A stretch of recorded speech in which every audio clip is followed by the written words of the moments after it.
Assalamu alaikum wa rahmatullahi wa barakatuh, hörmətli televizor qarawçılar. Efirdə birgə-bir tapşırığı. Әлеге tapşırıqda biz Həzrətlərimizin turmuş həm din yollarını öyrənəbiz. Әйе, Həzrətlərimiz бит төрле. Аларның холыклары төрле, гадәтләре төрле, turmuş yolları төрле. Ләкин аларның һәр берсендә дингә килү юлы тарихы берләштерә. Бүгінгі шығарылышта біз мәркәзіміздің ең тарихи мәчетләреннән берсе Апанай мәчете имам хатибы Нияз хәзрәт Сабировның тормыш һәм дин юлын өйрәнербез, иншаллах.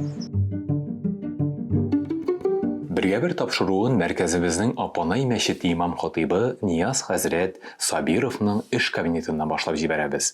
Ассаламу алейкум ва рахматуллахи ва баракатух, Нияз хәзрәт. Ва алейкум ассалам ва рахматуллахи ва баракатух. Бүгінгі тапшыруларны хәерле башкарып чыгарга Аллаһ Тәгалә сезгә дә, безгә дә тел ачкычлары бирсен иде. Амин. Амин. Нияз хәзрәт, тапшыруыбызны башлаганчы шушы күркәм мәркәзебезнең иң тарихи мәчетләреннән берсе Апанай мәчетенең кыскача тарихын сөйләп үтмәсезме икән? Бисмиллаһир-рахманир-рахим. Апанай мәчете Татар бистәсенең җәүһәре булып тора. Бу мәчет 1768-1769 елларда Екатерина II рөхсәте белән төзелгән. Былтыр мәчетебезгә 255 ел тулды. Машаллах. Әлхәмдүлилләһ. Һәм бу мәчет иң данлыклы мәчетләрнең берсе булды. Бу мәчетне Якуб бин Султан Гали дигән бай кеше төзегән. Ул вафат булганнан соң мәшһүр нәсел эшмәкәрләр, Апанаевлар бу мәчетне зурайтканнар һәм карап торганнар. Шуңа күрә халык бу мәчеткә Апанай дигән исем биргән. Һәм бу мәчет 1930 елга хәтле эшләп килде. 1930 елда мәчетнең манарасын җимерделәр һәм Совет чорында монда балалар бакчасы булды. Иманара аюрагың Қаршы иде қайблаға, Неше еллар зикір тәсбих әйтә идің Аллаға. Иманара неше еллар син отырдың нұр болып, Сине кисеп төшіргәннәр Йөрсін инде хур болып. Мәсҗид әйтә халыкларга, Мине ашыгып сүтмәгез, Минем турыдан узган шакта Дуга кылмай китмәгез. Минем турыдан узган шакта Дуга кылмай китмәгез. 95 елда мәчетне мәхәлләгә кайтардылар. Шушы вакыттан башлап 2011 елга хәтле реставрация эшләре алып барылды. 2011 елда мәчет яңадан ачылды. Әлхәмдүлилләһ, бүгенге көндә матур гына эшләп килә. Сез кайда һәм кайчан тудыгыз, Нияз хәзрәт, һәм нинди гаиләдә үстегез? Бисмиллаһир-рахманир-рахим. Мин Казанда 1984 елда дөньяга килдем. Дини гаиләдә үстем, тәрбияләндем. Әти-әнием намаз укучылар. Аларның әти-әниләре дә намаз укучылар булды. Әлхәмдүлилләһ. Минем әнием Марки районы, Мари Республикасы Марки районы Комыргожа авылыннан. Шул авылда дин тотучылар бик аз булган иде. Һәм шуңа күрә дәватием һәм дәванием дини белемнәрне алыр өчен, дин буенча яшәр өчен авылдан Казанга күчәләр 1974 елда. Һәм монда Рашида Басайның гаиләсе белән танышалар. Әнием дини дәресләр ала. Һәм шулай итеп, әлхәмдүлилләһ, дин буенча матур гына яшиләр. Әтием дә дини гаиләдә үсте. Дәванием әтине һәм аның әнесен мәчеткә йөртте, Мәҗани мәчетенә. Һәм безнең дәванибез бик тәвәккәл кеше булды. Җәйге каникул вакытларында дәваним әтине һәм аның энесен поездга утыртып Үзбекстанга җибәрде. Бер остаз янына. Алар берничә ай шунда яшәп, дини белем алдылар. Аннары әни белән танышты, әтим әни белән танышкач, аларга инде никах укылды. Икесе дә дини гаиләдән булдылар. Һәм шулай итеп 1984 елда мин дөньяга килдем. Мин гаиләдә беренче бала, тагын 2 энем бар. Нияз хәзрәт, кичкенә вакытта нинди бала идегез? Шуны белеп китәргә теләр идек. Башка балалар кебек шаян, кызыксынучан бала булдым. Һәм альхамдулилла әти-әни безгә үрнәк булды. Әти-әнинең намаз укыганнарын күреп үстек. Әтием миңа 8 яшь булганда мине мәчеткә йөртә башлады. Аҗим мәчетенә йөрдек. Шунда дин нигезләрен өйрәндем. Шулай итеп, 2нче сыйныфтан башлап, бүгенге көнгә хәтле намаз укып яшибез. Аллаһ Тааланың рәхмәте белән мәктәпне тәмамлагач институтта белем алырга насыйп булды. Һәм институтта укыганда да кайда гына булсак та намазны беркайчан да калдырмадык. Нияз хәзрәт, мәктәп еллары турында да сөйләшеп узыйк әле. Алар ничек узды? Сез мәктәптә яхшы укыдыгызмы? Мәктәптә яхшы укыдым, альхамдулилла. Мәктәптә динияви белем алдым. Гаиләдә, өйдә һәм мәчеттә дини белем алырга насыйп булды. Әйткәнемчә, минем әтием мине һәм күрше малайларны җыеп, һәр якшәмбе көнне Аҗим мәчетенә алып бара иде. Шунда үзе дә дәресләр бирде һәм Габдулхак хәзрәт Каюмовтан да белем алдык. Ул мәшһүр мугаллим. Ул безгә матур итеп гарәпчә язарга өйрәтте. Безгә чисталыкның, пөхтәлекнең, тәртипнең әһәмиятен аңлатты. Аннары башка остазлардан да белем алырга насыйп булды. Хәзрәт, сез кем булырга хыялландыгыз? Әгәр дә Апанай мәчетенең имам хатибы булмаса, Нияз хәзрәт Сабиров кем була иде тормышта? Мин имам булырга хыялламаган идем. Минем хыялым бар иде укытучы булырга. Чөнки мин тарихны өйрәндем, әдәбиятны өйрәндем һәм әдәбиятыбызның, тарихыбызның байлыгын халыкка җиткерәсе килде. Аннары дини мирас белән дә танышырга насыйп булды. Альхамдулилла, безнең халкыбызның бик бай рухи мирасы бар. Һәм диссертацияне дә шул мираска багышлап яздым. Һәм шулай итеп, Аллаһ Таала насыйп итте. Укытучы да булырга, имам булырга да. Бүгенге көндә мәчеттә хезмәт итәм һәм шулай ук Ислам университетында да дәресләр бирәм. Нияз хәзрәт, Нияз исемле кичкенә малайның бала чакта хәзрәт булырга нинди дә булса мөмкинлеге, хыял очкыны бар идеме? Әти-әни безгә дини тәрбия һәм дини белем бирде. Безне хәзрәт итәр өчен түгел, безнең тормышта юлыбыз дөрес булсын өчен. Харам гамәлләрдән, начар әйберләрдән ярак булыр өчен. Киләчәктә матур гаилә корыр өчен, яхшы кешеләр белән аралашыр өчен безгә шундый тәрбия бирделәр. Һәм Пәйгамбәребезнең хадисендә әйтелгән, сезнең иманыгыз камил булмас, әгәр дә үзегезгә теләгән нәрсәне башкаларга теләмәсәгез, шуңа күрә алган белемнәрне, белгән әйберләрне башкаларга да җиткерәсе килде. Һәм шулай итеп Аллаһ Таала насыйп итте, шушы җаваплы хезмәтне башкарырга, имам булырга тырышабыз. Җомга көннәрендә генә түгел, башка вакытларда да халык белән очрашырга, төрле чараларны үткәреп, динебезнең матурлыгын, камиллеген, сафлыгын күрсәтергә. Тапшыруыбызны блиц сораштыру өлешен башлап җибәрәбез. Нияз хәзрәт, әлеге өлештә сезгә 2 вариант тәкъдим ителәчәк, һәм сез бары тик берсен генә сайлап алырга тиеш буласыз. Сез әзерме? Әйе. Бисмиллаһир-рахманир-рахим. Беренче категория. Буш вакыт яки хобби категориясе Нияз хәзрәт. Китап уку яки спорт белән шөгыльләнү. Китап уку, чөнки китап бик яхшы дус.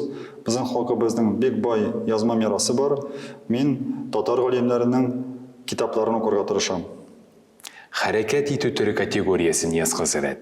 Велосипедта йөрү яки машина йөртү. Машина йөртү. Без гаиләбез белән буш вакытта төрле шәһәрләргә барабыз, машинага утырабыз да, төрле шәһәрләрне, матур җирләрне зиярат итәбез. Шулай итеп, балаларыбызның эчке дөньяларын да баетырга тырышабыз. Машалла. Гаилә категориясе. Үзең уңышка ирешү яки балаңның уңышка ирешкәнен күрү Нияз хәзрәт. Минемчә, әти-әни башта уңышка ирешергә тиешле, аннары инде балаларда уңышка ирешәчәкләр. Әлхәмдүлилләх. Гомер категориясе. Яшь калу яки тәҗрибә туплау Нияз хәзрәт. Тәҗрибә туплау һәр вакытта камиллеккә омтылырга кирәк. Әгәр дә без тәҗрибә тупласак, без башкаларга да үрнәк була алачакбыз.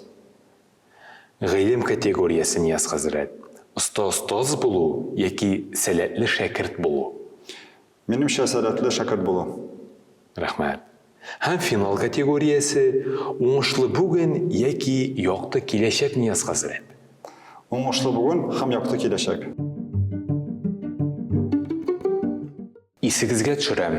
Эфирда бергә-бер тапшыруы. Бүгенге чыгарылышыбызда без мәркәзебезнең иң тарихи мәчетләренең берсе Апанай мәчете имам хатибы Нияз хәзрәт Сабировның тормыш һәм дин юлын өйрәнәбез.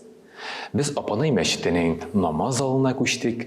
Нияз хәзрәт, димәк, сезнең дин юлын өйрәнер мизгелләр дә килеп җитте, әлхәмдүлилләх. Беренче сорау, Нияз хәзрәт, шундый булыр, рөхсәт итсәгез.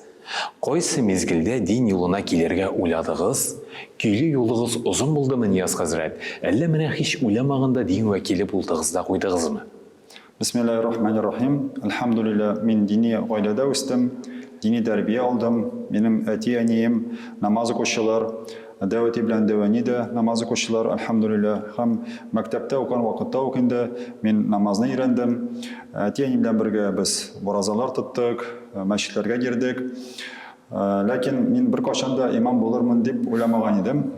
Шуңа карамастан, халыкка динебезнең матурлыгын, динебезнең камиллеген ирештерергә теләк бар иде.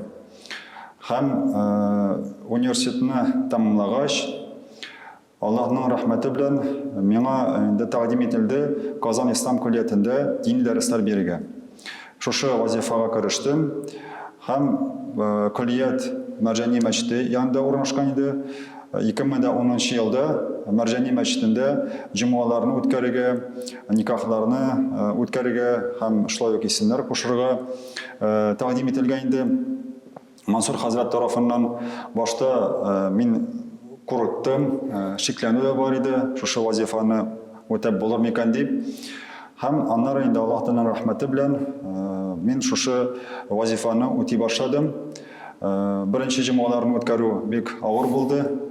Аннары инде Аллаһ Тәгалә җиңеллек бирде. Һәм шулай итеп 2010 елдан башлап мин шушы вазифаны башкарам.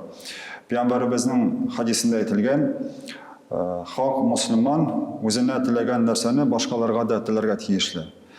Һәм мусламан имам булмаса да, ул үзендә булган рухи байлыкны һәр кешегә инде ирештерергә тырышырга тиеш. Аллаһ Тәгалә барыбызга да менә шул рухи байлыкларыбызны башкаларга да ирештерергә насыйп итсә иде. Амин, шулай булсын. Нияз хәзрәт, тамашачыларыбызга имам хатибыбызның гаилә хәле дә бик кызык. Сезнең гаилә хәлегез нинди? Сез өйләнгән кешеме? Әгәр дә инде шулай икән, сез гаиләдә нинди ир һәм әти? Әлхәмдүлилләх, минем гаиләм бар.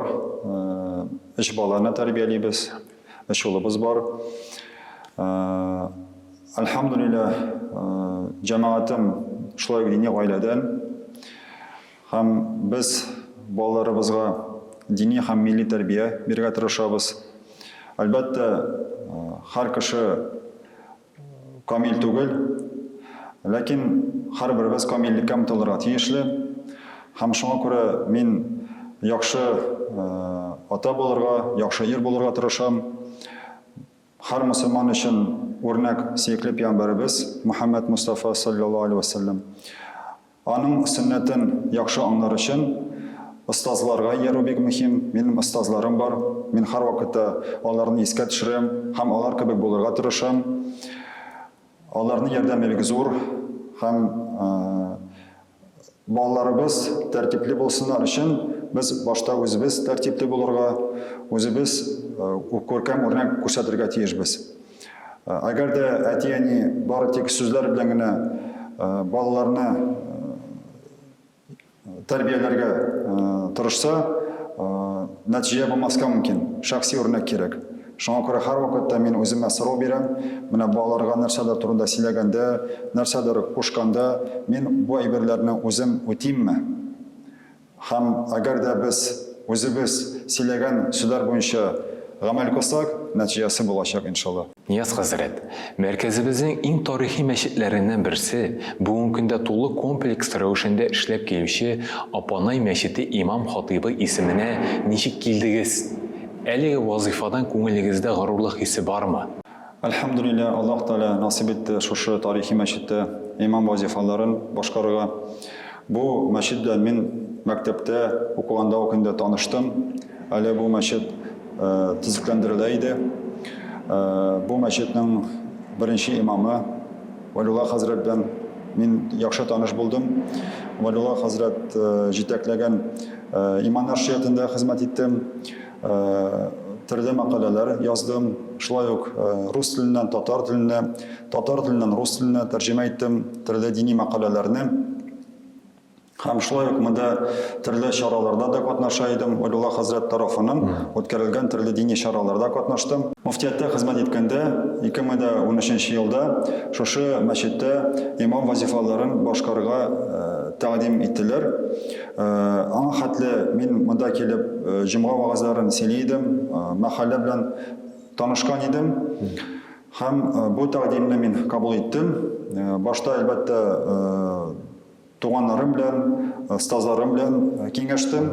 Аларның инде киңәше буенча бу вазифага мин кирештем. Әлхәмдүлилләh, 2013 елдан бирле шушы мәчеттә имам вазифаларын башкарам. Һәм имам булу әлбәттә зур җаваплылык, бернинди горурлык хисе булырга тиеш түгел имам кешедә. Чөнки имамның һәр сүзенә, һәр гамәленә игътибар итәләр. Имамның һәр сүзе һәм гамәле шариғатка туры килергә тиеш. Һәм без халыкка динне җиткергәндә Коръәнгә һәм сөннәткә генә түгел, остазларыбызның мирасына, аларның үрнәгенә таянырга тиешбез. Әлхәмдүлилләh, Аллаһ Тәгалә насип итте төрле остазлардан белем алырга. Без һәр вакытта аларны истә тотабыз, һәр вакытта аларның киңәшләрен күздә тотабыз. Аллаһ Тәгалә киләчәктә дә шушы вазифаларны җиренә җиткереп башкарырга насип итсә иде. Нияз хәзрәт, безнең халкыбыз хәзрәтләрне ярата. Хәзрәтләргә бездә сокланалар. Аларда чиста кеше, хәтта әүлияләр күрәләр. Ә чынлыкта мәчеттә имам-хатиб булып эшләү ул нинди эш? Мәчеттә имам-хатиб булып эшләү, хезмәт итү, ул мугаллим, тәрбияче, киңәшче булу. Мәчеткә төрле кешеләр киләләр, төрле сораулар бирәләр. Һәр кеше рухи ризык эзләп килә, бәхетне эзләп килә, күңел тынычлыгын эзли. Һәм шуңа күрә имамга бик мөһим игътибарлы булу, һәр кешенең сорауына дөрес итеп җавап бирү. Һәм имам башка кешеләр кебек, башка оешмалардагы кебек, мәсәлән, иртәнге 8-дән алып кичке 6-га хәтле яки кичке 4-га хәтле генә эшләми, хезмәт итми, аның хезмәте төрле вакытта була. Иртәнге намазга килергә кирәк, һәр намазны вакытында үткәрергә кирәк, аннары мәйетләр дә була, никахларында үткәрергә кирәк, дәресләрдә үткәрергә кирәк, мәчеттә башка эшләрдә килеп чыга. Шуңа күрә бу вазифа бик җаваплы һәм җиңел түгел. Ләкин имамның ярдәмчеләре булса, яхшы командасы булса, ул бу эшләрне уңышлы гына алып барыла. Әлхәмдүлилләh, безнең мәчетебездә яхшы гына ярдәмчеләребез, хезмәтчеләребез бар. Без бер гаилә булып хезмәт итәбез, бер-беребезне аңлап, бер-беребезне хөрмәт итеп, бик мөһим кешенең кадерен белеп эшләү. һәм кайберләр имамнарда аулияны күрергә мөмкиннәр дип әйттегез. Имам үзе һәр кешедә аулияны күрергә тиеш. Шул вакытта аны хөрмәт итәчәкләр. Безнең остазларыбыз һәр вакытта безгә өйрәттеләр. Һәр кешенең күңеле бар, һәр кешенең рухи дөньясы бар һәм шуңа күрә һәр кешенең күңелен кадерләргә кирәк, һәр кешегә хөрмәт күрсәтергә кирәк. Ул диндәме, диндә түгелме, һәр кешегә игътибарлы булырга һәм матур мөнәсәбәт күрсәтергә кирәк. Әгәр дә кеше диннән тайпылган булса, аңа матур итеп динне аңлатырга кирәк. Әгәр дә инде ул диндә булып, нидер киңәшләрне сораса, шулай ук инде чыганакларга таянып, динне дөрес итеп аңлатырга кирәк. Нияз хәзрәт, тапшыруыбызның ахырына фәлсәфи сорау уйладым. Ул шулай яңгырар. Мәркәзебезнең иң тарихи мәчетләренең берсе Апанай мәчете имам-хатибы Нияз хәзрәт Сабиров. Ул кичә нинди кеше иде дә, һәм иртәгә нинди кеше булу турында хыяллана. Бу сорауга булай дип җавап бирергә мөмкин. Кичә мен укучы булдым, иртәгә дә укучы булачакмын. Һәр вакытта без белемгә, камиллеккә омтылырга тиешбез. Остазларыбыз әйткәнчә, кеше ниндидер дәрәҗәгә ирешкән булса да, үзен бик түбән дәрәҗәдә булганын белергә тиешле. Шул вакытта без тагын да югарырак дәрәҗәләргә ирешә алачакбыз. Бүгенге тапшыру өчен бик зур рәхмәт сезгә, Нияз хәзрәт. Алла бирсә, алга табада шушындый матур очрашулар насыйп булсын иде. Ассаламу алейкум ва рахматуллахи ва баракатух. Ва алейкум ассалам ва рахматуллахи ва баракатух. Бергә бер тапшыруының бүгенге чыгарылышында без мәркәзебезнең иң тарихи мәчетләреннән берсе булган Апанай мәчетенең имам-хатибы Нияз хәзрәт Сабировның тормыш һәм дин юлын тыңлап үттек. Әйе, әлеге юлда кызыклы тарихлар да, гаҗәеп вакыйгалар да байтак булган икән. Ә без сезнең белән иншаллаһ киләсе очрашуларга кадәр дип саубуллашабыз. Ассаламу алейкум ва рахматуллахи ва баракатух. Сау булыгыз.